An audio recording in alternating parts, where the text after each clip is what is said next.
인사하시겠습니다. 웬 짐이 그렇게 많으세요? 어깨를 쳐다보시면서 어깨에도 짐이 한가득이에요. 멋짐하십니다. 시작.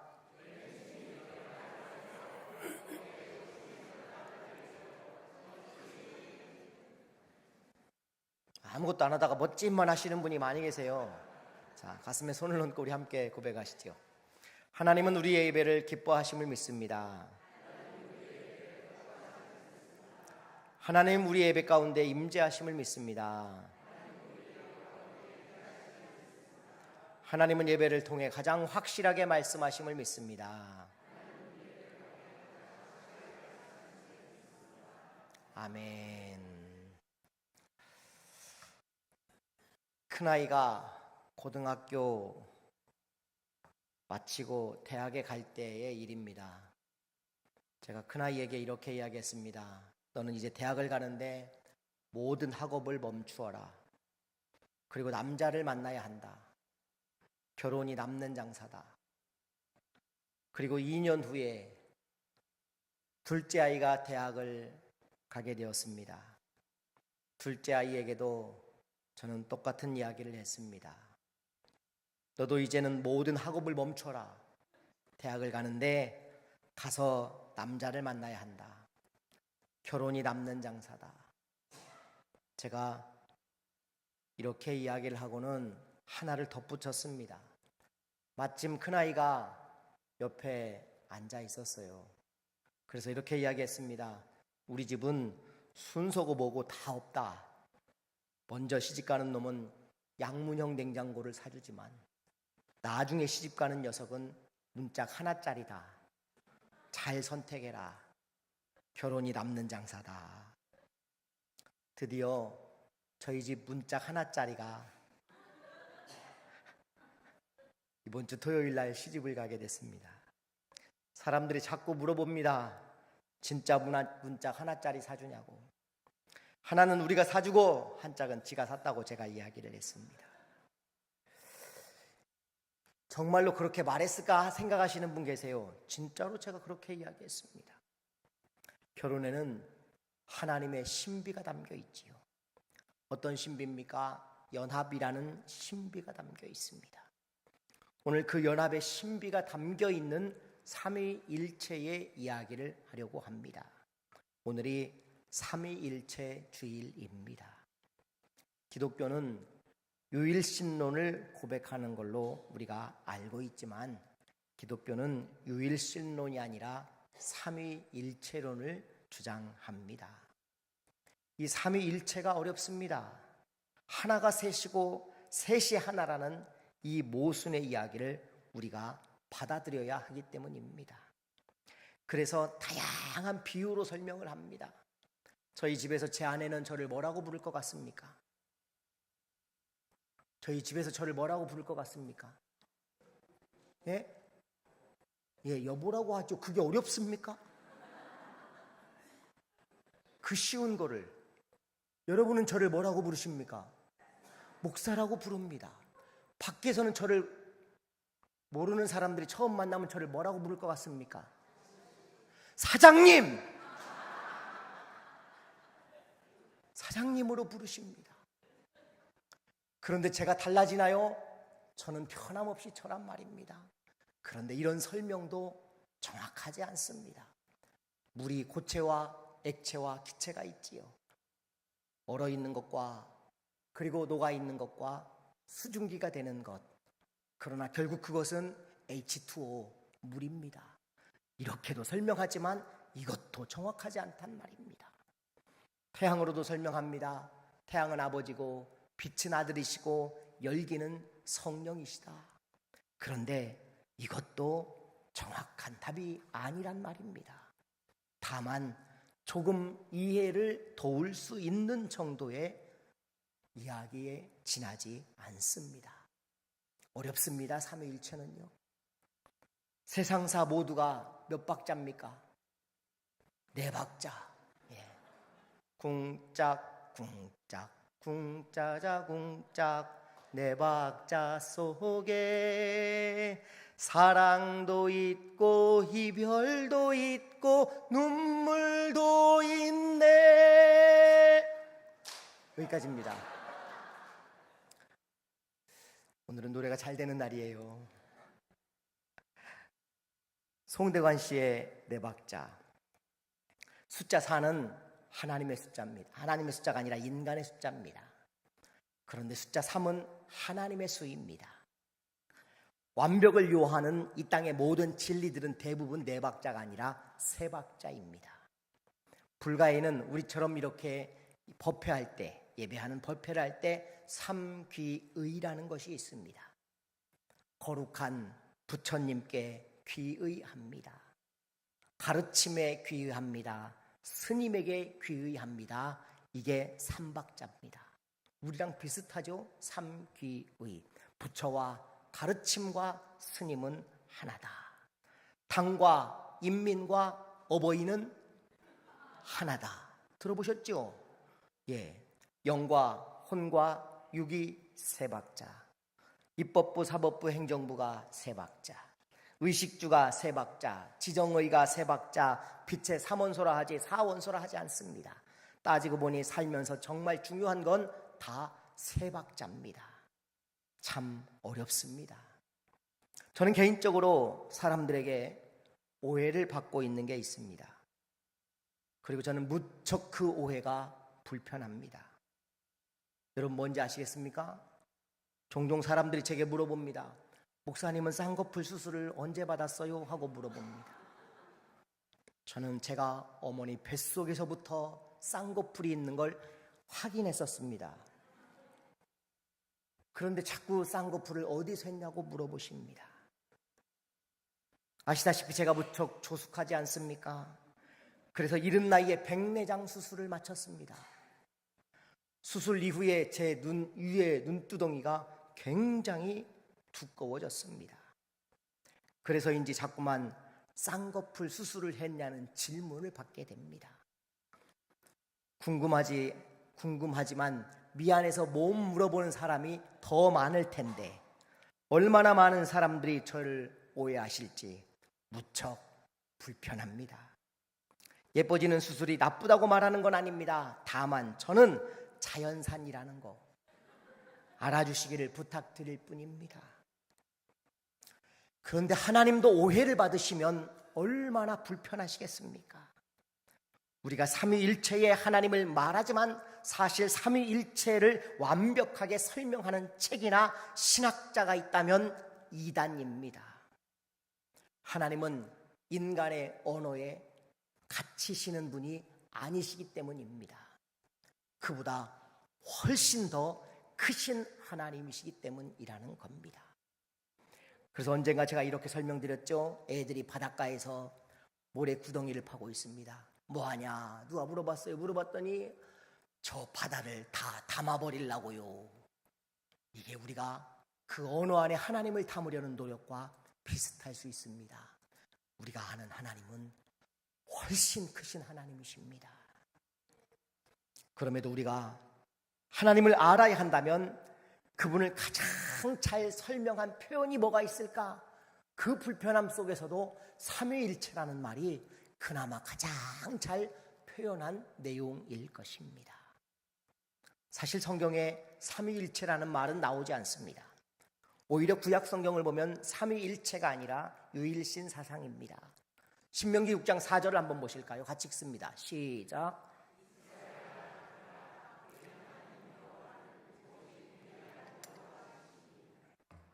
아멘. 반면 신약에는 삼위에 대한 언급이 있습니다. 마태복음 28장 19절 같이 읽어보겠습니다. 그러므로 너희는 가서 모든 민족을 제자로 삼아 아버지와 아들과 성령의 이름으로 세례를 베풀고 아멘. 삼위에 대한 언급입니다.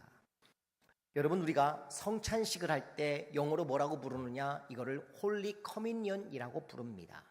교제가 담겨 있다는 말입니다. 삼위일체를 이야기할 때 거룩한 친교를 하시는 분으로 우리가 이해하셔야 합니다. 우리가 성찬을 나누는 것은 그 무한한 사랑을 함께 나누는 것이라고 볼 수 있습니다. 왜 뚜껑은 안 덮었을까요? 본은 복음이기 때문에 안 덮었습니다. 파리 쫓으려고 덮었던 뚜껑입니다. 오해하시면 안 됩니다. 우리는 하얀 장갑도 끼지 않습니다. 왜 안 낍니까? 누가 밥 먹을 때 장갑 끼고 먹습니까? 원래 장갑 끼지 않는 게 원칙입니다. 예수님도 안 끼셨습니다. 전 세계 어디에도 없는 우리나라만 장갑 끼고 있는 것, 이거는 일제 잔재기 때문에 하지 않는 겁니다. 그런데 이 성찬식, 여러분 교회력으로 보면요, 맥주 감사주일이 7월 첫 주에 있습니다. 우리 민족의 절기입니다. 교회력은 아닙니다. 그런데 이제 평범하고 지루한 절기들이 앞으로 쭉 이어지는 겁니다. 계속해서. 그러다 보니까 앞으로 이제 색깔이 녹색으로 바뀌고, 우리 주보도 다음 주에는 녹색으로 나옵니다. 녹색 주보가 오래 갑니다. 그 지루함 속에서 평범한 이벤트가 없는 그런 절기를 우리가 지내는 것이 아니라 그리스도의 몸과 피인 이 성찬을 대함으로 말미암아 그 긴 기간 동안에도 여전히 주님과 친숙하게 친밀한 교제를 가지라고 교회가 전통적으로 이 삼위일체 주일에는 성찬 예식을 거행했었습니다. 그래서 오늘 우리가 그 친교의 자리로 나아가는 것입니다. 삼위일체는 안타깝게도 교리로 정리되어 있지요. 그러다 보니 우리는 삼위일체를 우리가 경험으로 만나기보다는 교리로서 만나게 되면서 그 신비가 그렇게 드라이하다라는 생각을 해보는 겁니다. 본문은 그런 교리적인 문제가 아니라 본래 삼위일체의 하나님은 어떤 분이시고 그분은 찬송받아 마땅하다라는 사도 바울의 이야기가 담겨져 있는 책이 바로 오늘 이 에베소서의 이야기입니다. 그 찬송의 이야기를 한번 살펴보려고 합니다. 첫째, 성부 하나님을 찬송하고 있습니다. 본문 3절 볼까요? 시작.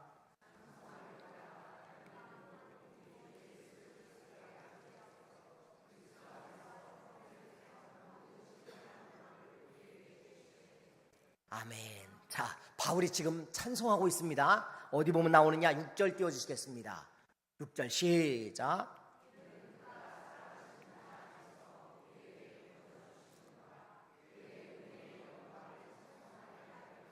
아멘. 그의 은혜의 영광을 찬송하게 하려는 것이다. 12절 또 봅니다. 12절 그의 영광의 찬송이 되게 하려 하심이라. 14절입니다. 그의 영광을 찬송하게 하려 하심이라. 자, 반복되고 있죠. 이게 뭡니까? 후렴입니다.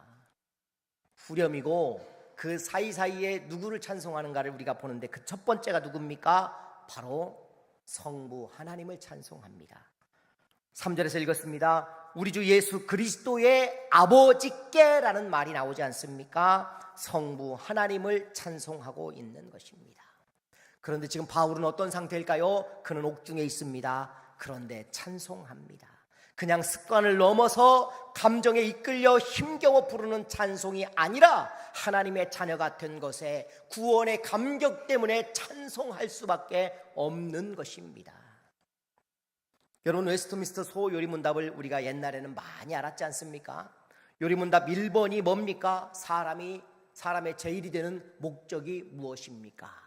그런데 이게 약간 오해가 있어요. 여기 보니까 답도 나오는데 사람의 제일이 되는 목적은 하나님을 영화롭게 하는 것과 영원토록 그분을 기쁘게 하는 것이다 라고 되어 있습니다. 그런데 영어에는 여기에 뭐라고 봐야 되느냐? To enjoy him이라고 봐야 됩니다. 하나님을 즐거워하는 것. 여기 보니까 하나님을 기뻐하는 것이 바로 이 to enjoy him입니다. to please him으로 그런데 우리가 자꾸 이해합니다. 하나님을 기쁘시게 하는 걸로 이해한단 말입니다. 여러분, 우리가 하나님을 기뻐하는 겁니다. 의무가 아닙니다. 내가 뭘 했기 때문에 하나님께 영광을 돌리려고 애를 써봐야 우리 인간이 얼마나 큰 일을 하겠습니까? 그저 하나님이 내 아버지인 것을 즐거워할 때 하나님이 기뻐하신단 말입니다. 자, 여러분의 자녀가 아버지, 내가 이번에 아버지를 기쁘게 해드리려고 죽어라 공부해서 1등 했습니다. 이 말이 1번. 2번은 아버지, 저는 아버지 생각만 해도 그냥 행복해요. 아버지가 내 아버지여서 좋아요. 1번이 좋아요? 2번이 좋아요?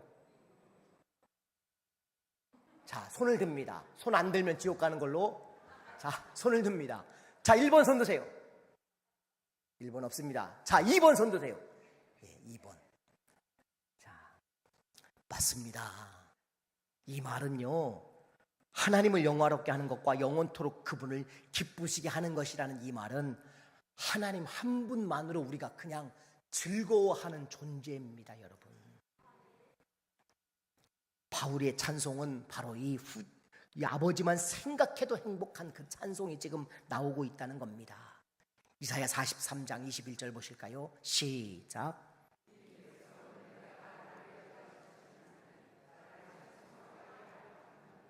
아멘. 하나님은 우리를 찬송하게 하시려고 만드셨습니다. 이 찬송은 일이나 의무가 아닙니다. 하나님을 즐거워하는 것이 찬송입니다.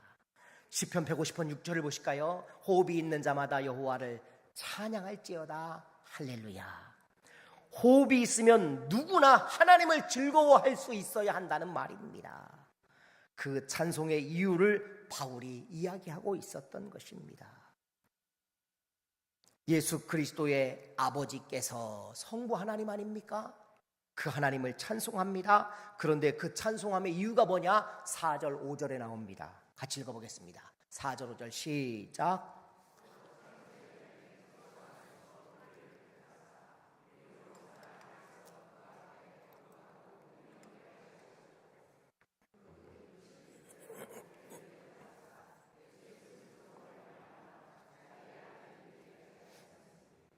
아멘. 바울이 지금 성부 하나님을 찬송하는데 그 이유가 뭐냐? 창세 전부터 저와 여러분을 준비하셨기 때문이라고 고백하고 있는 겁니다. 저는 이런 생각해 봅니다. 아담이 한국 사람이었으면 아담은 선악과 안 따먹습니다. 이스라엘에서 태어나는 바람에 아담이 선악과를 따먹었어요. 한국 사람이 아담이 한국 사람이었다면 한국 사람은 선악과 대신에 뱀 잡아먹습니다. 절대 선악과 안 따먹습니다. 창세전부터 우리를 택하시고 그리스도로 말미암아 하나님의 자녀가 되게 하신 것에 대하여 지금 바울은 하나님을 찬송하고 있는 것입니다. 자세히 보십시오. 바울은 뭔가 하나님을 기쁘게 해드리려고 노력하는 게 아닙니다. 그냥 찬송이 즐거워서 나오는 것입니다. 하나님이 즐거워서 나오는 것입니다. 처자만 봐도 미소가 나온다라는 것입니다. 바울은 하나님을 그렇게 즐거워하며 성부 하나님의 주권적 선택과 그의 영광을 노래하고 있었던 것입니다. 두 번째, 바울은 성자 예수님을 찬송합니다. 본문 9절 말씀 같이 한번 읽어보시겠습니다. 시작.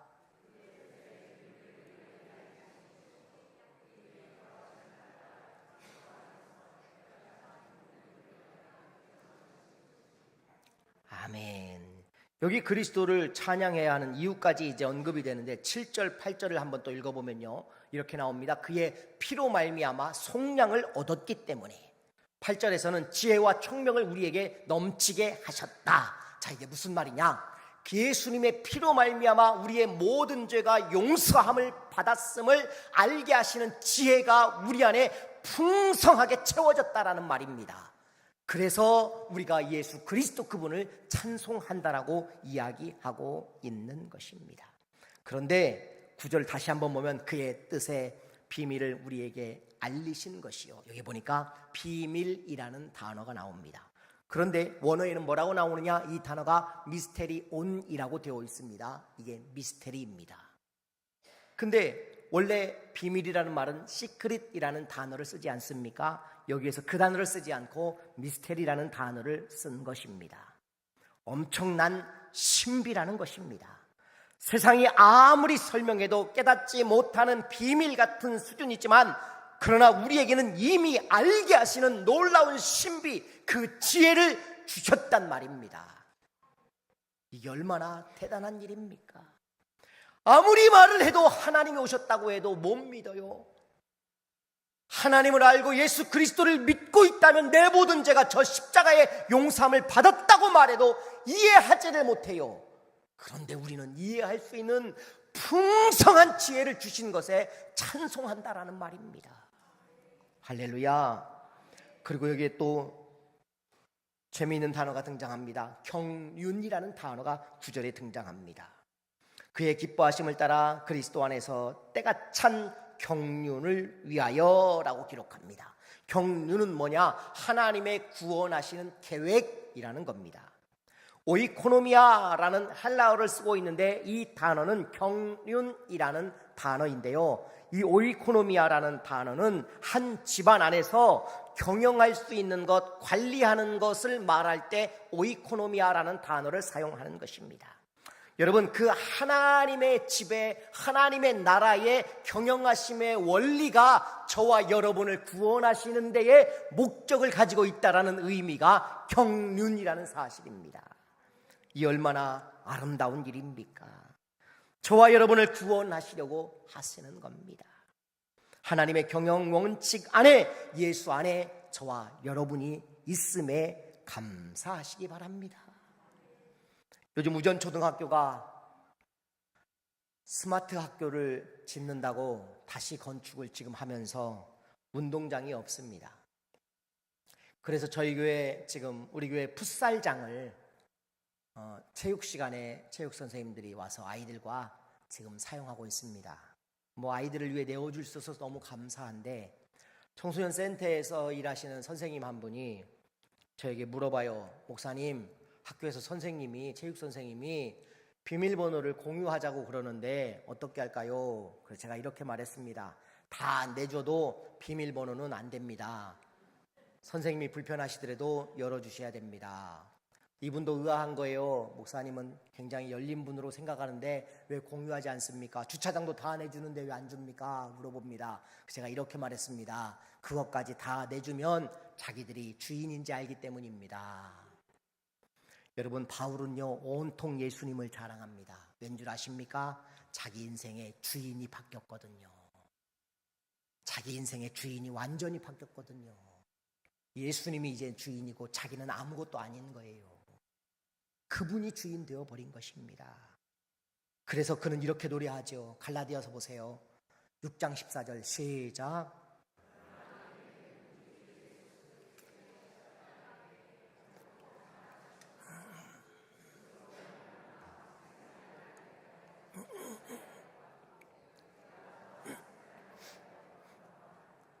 아멘. 저는 이 본문 무척 좋아합니다. 왜냐하면 바울이 뭐 자랑한다고요? 뭐만 자랑해요? 십자가만 자랑한대요. 저는 1800개가 있어요. 그러니 얼마나 이 본문을 제가 좋아할 수밖에 없겠습니까? 그의 인생의 주인이 바뀌니까 그의 자랑거리가 옛날 것들은 다 쌓았던 그 모든 것들이 다 배설물에 지나지 않고 이제는 주인이 바뀌니 하나님으로 만족하는 인생이 되었다라는 것입니다. 세 번째, 성령 하나님의 확증하심을 바울은 오늘 본문에서 찬송합니다. 13절 14절 보실까요? 시작.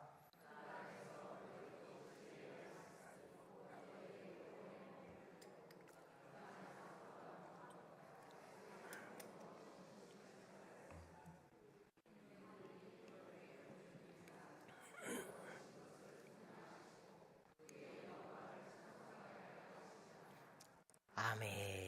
여기 보니까 성령으로 인치심을 받았다라고 말합니다. 이것은 인치심이라는 말은 인감 도장으로 도장을 찍어주셨다는 말입니다.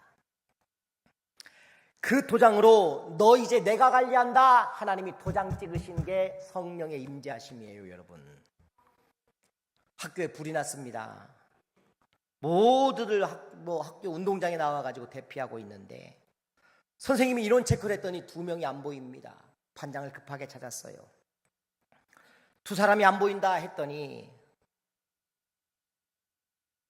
그때 마침 교실 창문이 열리면서 2명이 소리를 치는 겁니다. 이제 뭐 죽을 똥 말똥하고 창문을 열고 소리를 질렀어요. 뭐라고 불렀을까요? 반장! 주번 나가도 돼? 하고 물어본 겁니다. 주번이라 못 나온 거였어요. 주번이라. 그랬더니 반장이 하는 말이 더 가관입니다. 한 명만 남고 뭐라고 2명이나 나오려고 그래. 이렇게 이야기를 하는 겁니다. 주번은 언제나 교실에 남아 있어야 하는 것이지요. 여러분, 그런데 성령님이 우리 안에 한 번 들어오시면 나가지 않는 분이십니다. 영원히 이제 내주하시는 분입니다. 왜요? 하나님이 마음 먹으셨어요. 너 내가 관리한다. 도장 찍었단 말입니다. 그리스도를 통해 길을 여시고 성령이라는 도장을 우리에게 찍어주신 것, 이것이 성령님을 찬양할 이유라고 바울이 말하고 있는 것입니다. 말씀을 정리합니다. 지난 수요일 말씀 생각나실까요? 여러분, 우리의 생각이 더러워지지 않으려면 말씀을 가까이 해야 된다고 말씀드렸습니다. 물질이 더러워지지 않으려면 하나님의 것을 구별해야 된다고 말씀드렸습니다. 우리의 입술이 더러워지지 않게 하려면 찬송하셔야 된다고 이야기했습니다. 못 들은 것처럼 앉아 계시면 굉장히 불편합니다. 사람은요, 입술로 많은 죄를 짓습니다. 불평을 합니다. 이웃을 정죄합니다. 원망을 합니다. 온갖 더러운 욕설들을 달고 삽니다. 하나님 기뻐하시지 않지요. 죽겠네 달고 사는 사람들 얼마나 많습니까? 죽겠네, 힘들어 죽겠네, 아파 죽겠네. 근데 그 습관이 이해되지 않는 것도 죽겠네가 나와요. 배불러 죽겠네, 좋아 죽겠네, 너무 아름다운 경치를 봐도 죽인다, 이렇게 말해요. 달려있는 게 그렇게 붙어있는 거예요, 입에. 살겠네 하십시오. 입술의 찬송이 여러분의 영혼을 지배하는 것입니다. 사도 바울은 예수님을 만난 후에 그의 삶은 험했습니다. 처절한 삶이었습니다. 그 험악한 십자가의 길, 그 처절한 삶을 그가 어떻게 감당해낼 수 있었을까요? 사도 바울의 삶을 묵상해보면 찬송의 능력이 그에게 있었음을 깨달을 수 있습니다. 그는 옥중에서도 찬송했습니다. 죽음 앞에서도 찬송했습니다. 매를 맞아도 그는 찬송하는 사람이었습니다. 지금 나의 문제가 무엇입니까? 우겨싸임을 당하면서 고통스럽다는 불평으로 여러분 빠져나오지 못하고 있지 않습니까? 찬송해 보십시오. 그 우겨싸임이 우스워질 것입니다. 찬송하셔야 살아나는 것입니다. 성장은요, 하나씩 쌓아가는 것을 성장이라고 말합니다. 성숙은 뭔지 아세요? 성숙은 하나씩 비워나가는 걸 성숙이라 부르는 것입니다. 비워야 찬송이 나오는데요, 왜 못 비울까요? 여전히 다른 것에 관심을 쏟고 마음을 빼앗기기 때문입니다. 찬송은 하나님께 내 마음을 빼앗기는 것입니다. 창세전부터 저와 여러분을 택하신 성부 하나님, 그리고 나를 구원하시려고 기꺼이 자신을 던지신 성자 예수 그리스도, 그리고 구원의 확증을 친히 보여주시려고 우리에게 임하신 성령 하나님, 그분을 찬송함으로 늘 승리하시기를 주의 이름으로 부탁을 드립니다. 기도하겠습니다. 주님